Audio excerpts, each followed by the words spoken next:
Oi, tudo bem, pessoal? Hoje eu vou falar sobre autocontrole. Realmente é um pilar muito importante da inteligência emocional e eu vou explicar por quê depois da vinheta.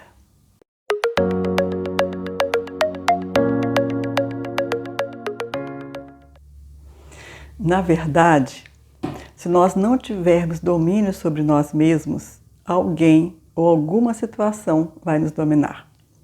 A gente não consegue, na verdade, fazer isso o tempo todo. Muitas vezes a gente consegue só parcialmente isso, ou às vezes nem consegue mesmo, porque a situação foge literalmente do controle. Isso é até natural.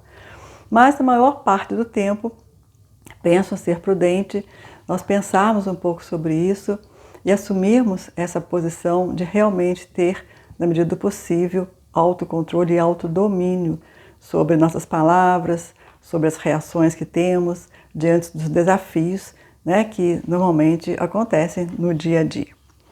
E muitas pessoas querem ter o controle das coisas. Hoje eu observo isso. Não, então, pessoas querem ter controle sobre as outras pessoas. Eu vejo pais, mãe ou então pai querendo controlar os filhos o tempo todo, ou vice-versa. Vejo cônjuges, um querendo controlar o outro, ou chefes querendo controlar o tempo inteiro, né? A pessoa está subordinada a ele. Então, controlar as pessoas é alguma coisa que acontece com certa frequência, né? Uns mais e outros menos. Outros querem controlar a situação, querem prever, né? Prever as coisas ou manipulando as situações. Acham, né, que podem controlar tudo o tempo todo. Isso é uma mentira, porque é correr atrás do vento. Nós temos algum controle até certo ponto, né, das situações. Mas sobre nós mesmos a gente tem um pouco mais. Sobre o que acontece, nem sempre isso é possível. Mas tem pessoas que acham que isso é possível. Ou então controle sobre um assunto, né, sobre um conteúdo. Então eu falo, olha, eu vou falar sobre um determinado assunto, quero ter o domínio sobre isso, né? Eu quero saber tudo sobre isso para poder falar, para poder entender, para poder ensinar. E também uma mentira. Nós temos realmente conhecimento, mas nunca todo o conhecimento, né? Então, as pessoas realmente querem ter esse domínio. Se você compra um aparelho, vamos supor um celular, a maioria das pessoas usam 5, 6 funções dele e vai tocando, né? Mas tem pessoas que querem conhecer tudo do aparelho. Vão lá, ficam mexendo aqui, mexendo ali, experimentando e tal. Até certo ponto isso é bom, porque a maioria das pessoas não tem muita paciência, né, para fazer isso. Mas o mais importante, na verdade, é nós termos o autodomínio, né, na medida do possível, o autocontrole, né, ou seja, um controle sobre nós mesmos. E a Bíblia faz referência a isso, a domínio próprio. No livro de Gálatas, que está situado no Novo Testamento, Paulo faz uma carta para a igreja da Galácia, né, livro de Gálatas. São só 6 capítulos. Lá no final do livro, no capítulo 5º, no verso 22, 23, ele fala do fruto do Espírito Santo. É como se fosse uma mexerica com vários gomos. É um fruto só, mas com 9 partes diferentes. E uma dessas partes é exatamente domínio próprio. Então, é a importância de nós termos a sabedoria, a calma, a tranquilidade, de não sair do prumo, né, frente às demandas, frente aos questionamentos ou uma situação que acontece, né, de forma inesperada. Mas o que pode nos tirar o controle? Muitas coisas, e depende muito também do perfil, do temperamento de cada pessoa, a forma como cada um enfrenta, né, os embates e os desafios que acontecem. Então, mas o medo, por exemplo, um medo muito forte, ele realmente pode controlar a gente. Porque a pessoa sobre esse medo, essa ameaça, ela faz qualquer coisa. Ela não pensa, não racionaliza.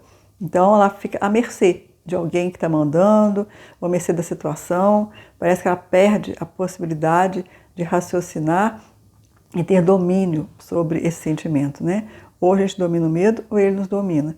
Eu estou aqui me referindo ao medo paralisante, né? Porque tem um medo que nos preserva e esse é necessário sempre.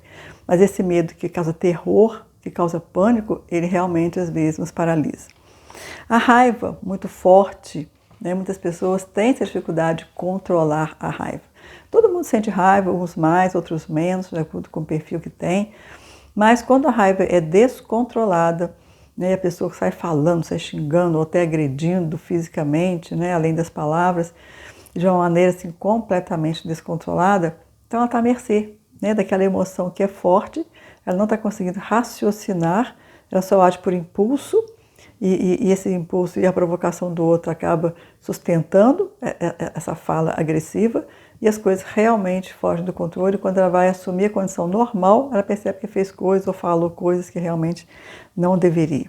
E uma outra forma um pouco diferenciada também da gente perder o controle sobre nós, e quase ninguém encaixa isso, né, nessa ordem da falta do autocontrole, é a manipulação. Quando você se deixa manipular por uma outra pessoa, de certa forma você também está perdendo o controle sobre você. Você está deixando, né, de pensar aquilo que você realmente, distanciando do seu próprio pensamento, distanciando do seu próprio querer, e se deixando simplesmente influenciar pelo outro, porque ele disse, porque ele falou, ou porque ele tem argumentos que às vezes nem são tão assim, convincentes, mas você acaba, né, deixando se levar. Então é uma forma de você também perder o controle sobre o seu querer, os seus posicionamentos, e simplesmente fazer o que o outro quer. Isso pode acontecer de uma forma perceptível, você percebe isso e deixa acontecer, ou às vezes até de uma forma imperceptível. Então, assim, eu penso que a gente ficar atento a essa necessidade, né, de ter uma autoridade interna, de se posicionar, de saber quem você é, o que você quer, né, e falar com clareza, com tranquilidade aquilo que você pensa, né, e ficar atento a essas coisas todas, né, para que você não fique realmente sendo dominado pela situação, dominado pelas pessoas, pelo medo, por qualquer outra coisa que possa te paralisar ou te fazer mal. Então respira fundo, né? Eu falo isso, as pessoas ficam falando, mas respirar, será que isso resolve? E resolve, gente. Respirar é muito importante, né? Você vai devagarzinho, respirando, para um pouquinho, solta pela boca, respira pelo nariz e solta pela boca. Tá nervoso, a coisa está complicada, levou muito susto, não sabe o que fazer, respira. Porque isso vai te dar uma condição fisiológica e emocional de oxigenar o seu cérebro, te dar uma condição melhor de clareza, de raciocínio, para as coisas poderem ser melhor. Né? Até costumo dizer que abaixo de Deus, respiração é o que a gente mais precisa. Porque nós nascemos, a primeira coisa que fazemos, respiramos. Né? E tudo depois vem a partir da primeira respiração, né? que faz parte da vida, né? O sopro de vida. E depois a gente respira a vida toda, e a última coisa que faz antes de morrer, respirar de novo, mas expirando, né? Soltando o ar e abandonando, né, esse corpo. Então, a respiração ela nos acompanha toda a nossa vida. E respirar da forma correta, profundamente, uma meditação, se você quiser e puder fazer, é muito importante. Porque o ar realmente ele tem uma importância muito fundamental na nossa vida e é capaz de nos acalmar, de aliviar uma ansiedade e também nos dar maior condição de responder, né, da forma adequada às situações. Então, se você gostou desse vídeo, eu quero que você dê o seu like, compartilhe com as pessoas, faça a inscrição e também faça comentários. Alguma ideia de algum assunto que você queira, que você, né, imagina que eu possa falar para te ajudar, estou à disposição. Muito obrigada pela atenção e até o próximo vídeo.